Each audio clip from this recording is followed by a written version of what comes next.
Bonjour à toutes, bonjour à tous. Je suis aujourd'hui en compagnie de Guylaine Perche, directrice des partenariats CGP chez Lazard Frères Gestion. Bonjour Guylaine. Bonjour Jonathan.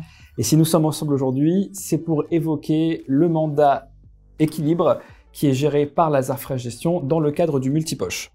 Pour rappel, et ceux qui ne savent pas ce qu'est le multipoche, c'est une option de gestion disponible chez Intentiel Patrimoine qui permet de pouvoir confier une partie du contrat au CGP en gestion libre ou déléguée et l'autre partie à une ou plusieurs sociétés de gestion dans le cadre de la gestion sous mandat.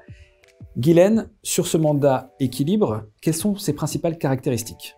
Alors, le mandat orientation équilibre est un mandat de gestion diversifiée sur l'ensemble des classes d'actifs, actions, obligations, et aussi on peut mettre du monétaire, qui peut investir entre 0 et 50% en actions et entre 0 et 100% en produits de taux. Donc c'est une gestion qui a vocation à utiliser pleinement ses marges de manœuvre, qui va être gérée en architecture ouverte avec une partie de fonds externes non gérés par Lazard Frères Gestion de minimum 60%. Alors la gestion du mandat est confiée à notre équipe de gestion diversifiée qui va s'appuyer sur une analyse fondamentale de la macroéconomie et de la valorisation des classes d'actifs pour piloter cette allocation d'actifs.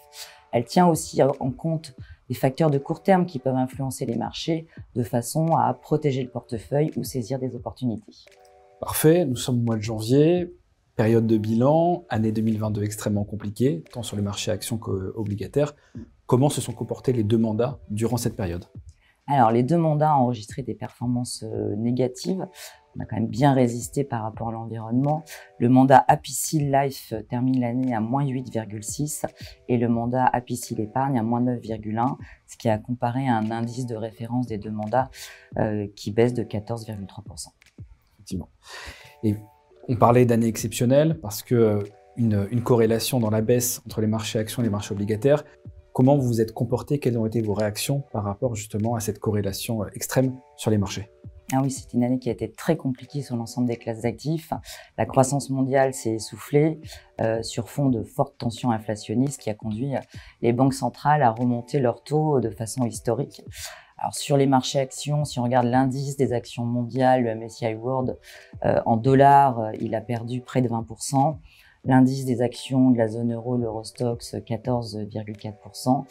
Et si on s'attarde sur l'obligataire, un indice agrégé d'obligations d'État et d'obligations d'entreprises bien notées perd un peu plus de 17% sur l'année. Voilà, donc c'était une année qui a été compliquée sur l'ensemble des classes d'actifs.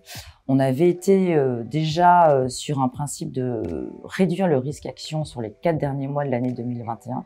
On avait fait passer l'exposition action du portefeuille de 39% à 25%. On a continué ce mouvement d'allègement au début de l'année 2022 et on a une exposition aux actions qui était ramenée à 5%. Donc ça, c'est la partie risque-action qu'on a gérée activement.